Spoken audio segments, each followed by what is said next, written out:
Here's some great value natural pecan halves. I'm going to show you a trick how to transform them. Put them on a cookie sheet and parchment paper and bake them in an oven of 350 for 10 minutes. This is after being baked for 10 minutes at 350 degrees Fahrenheit.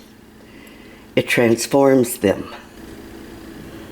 Just sprinkle a little sea salt on them. Let them cool and store them in a bowl.